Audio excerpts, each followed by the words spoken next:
In the current African culture, monogamy is thriving all over Africa. If you're not monogamous, you're looked as breaking God's ordained rule. Oh, wow. And this concept, as good as the intention was at the beginning for a particular culture, in some other cultures, like in the African culture, it's really not working. Some African men find it difficult to stick to the rules and regulations that comes with a monogamous marriage, because unknown to the man, he is of a polygamous nature. Yes, because some of these African men indulge in monogamy, married to one wife, have the children, but secretly indulge in having affairs beyond the legal marriage, whereby they create another nuclear family in another, part of the country or in another part of the world, which is seen as cheating. Most women hate being cheated on. Women don't like being cheated on. In fact, I don't think anyone likes being cheated on. I'm sure even the man does not like being cheated on. So what is at stake here is being faithful to each other in a monogamous marriage. Hello everyone, welcome back to Breakage Barriers. My name is Blessing, aka Lady B. Still on this topic of monogamy. Is monogamy a scam or not?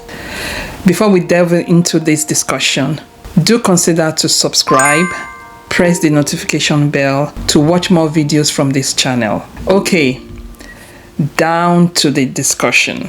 If the man knows very well he's not of a monogamous nature, it is best to be polygamous and keep the family together. If that man can afford to provide for 2 or more women, then they should go for it, as long as they are faithful to these women and the children are protected, just like it's done in ancient African culture.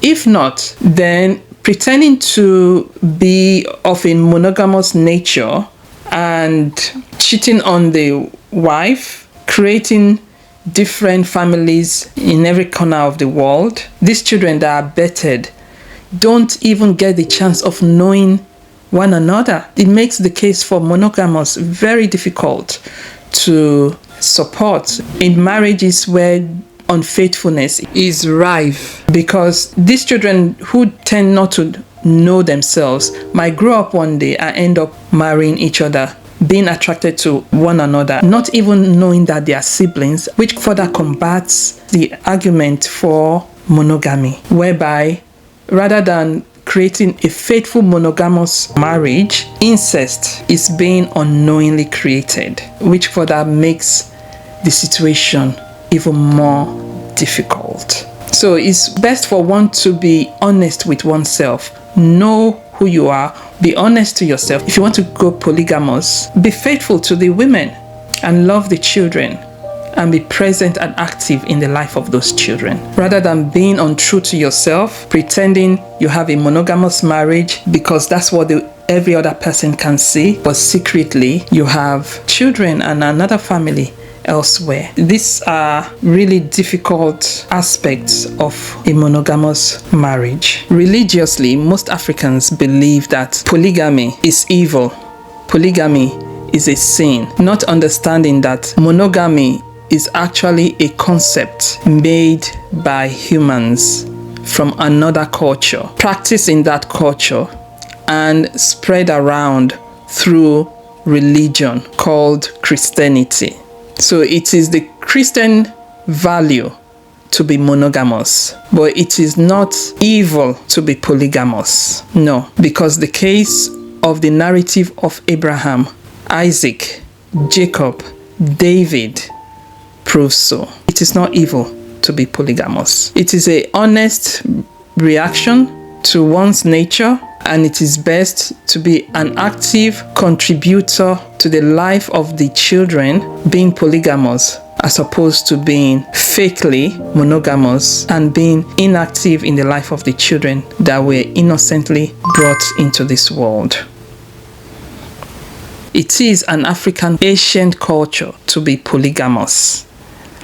And so as Africans, we've got to embrace our culture, and there's nothing evil about it. It is just a preference. As an African, being a serial monogamist is worse than being an open polygamist or polygynist who is active and present in the life of the wives and the children as well. Because one can fairly say being a serial monogamist is a scam, and it is detrimental to the life of the children that we choose to bring to this world. And that's why we have all that is going on around the world today, where fathers are not present in the life of their children, and women have to be the ones to care, to provide, to be both the father figure and the mother figure,